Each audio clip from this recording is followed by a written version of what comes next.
জোরে লা ইলাহা ইল্লাল্লাহ মোহাম্মদ লা ইলাহা ইল্লাল্লাহ আর জোরে লা ইলাহা ইল্লাল্লাহ লা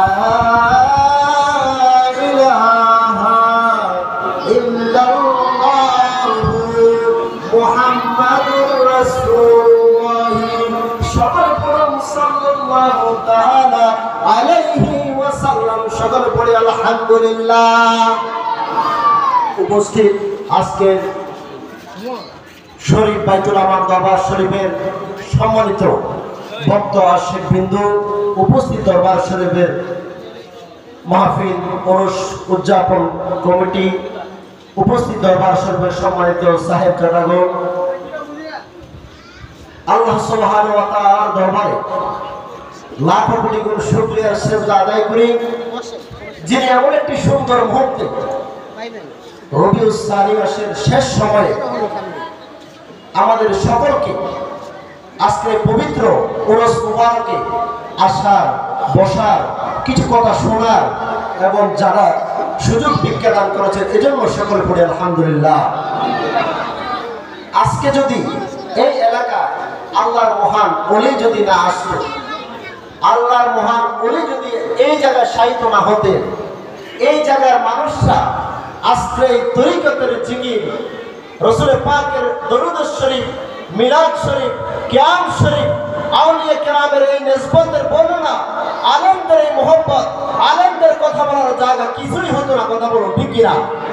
তাহলে যাদের কারণে আমরা জিকির পেলাম, যাদের কারণে আমরা নবীকে পেলাম, যাদের কারণে আমরা আজকে মিলাদুন নবী পেলাম, ওরস মাহফিল পেলাম, আল্লাহর সেই মহান ওলিগণের উসিলায় আমরা আজকে যারা এখানে উপস্থিত হতে পেরেছি, আমাদের সকলকে আউলিয়া কেরামের এই ত্যাগের প্রশংসা করার দরকার আছে কিনা? আছে কিনা? ওলি যদি না হইতো আমরা হতাম নি?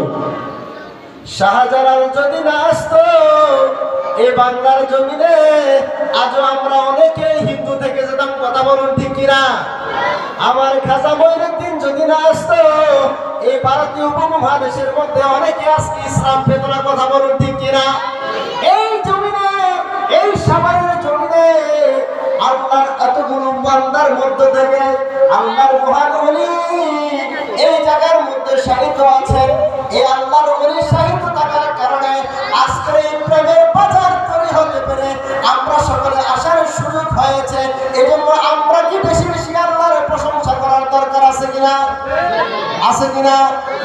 আমাদেরকে সৃষ্টিকর্তাকে, আমাদের রিজিক দাতাকে, আমাদের হায়াত দাতাকে, আমাদের মৌত দাতাকে, সেই আল্লাহকে আমরা ভালোবাসি কি ভালোবাসি না? আল্লাহকে ভালোবাসি, আল্লাহকে ভালোবাসি। এটা কি বলতে পারি? কেমনে বলি? আমরা সন্তানকে যদি ভালোবাসি, আমরা বলি হে আমার সন্তান, আমি তোমাকে অত্যন্ত মহব্বত করি, আমার আদরের সন্তান, কলিজার সন্তান, এটা বলে কথা বলি ঠিক কিনা? আমরা যদি স্ত্রীকে ভালোবাসি, আমরা বলি আমার প্রাণ প্রিয় তোমার স্ত্রী, কথা বলুন ঠিক কিনা? আমরা মা বাবাকে যদি ভালোবাসি, আমরা বলি আমার জন্মদাতা পিতা, আমার জন্মদাতা মাতা, যারা না হলে আমি দুনিয়া আসতাম না, আমি তাদেরকে ভালোবাসি। কথা বলুন ঠিক কিনা? পৃথিবীতে আমরা আমাদের প্রিয় মুর্শিদকে ভালোবাসি কিনা?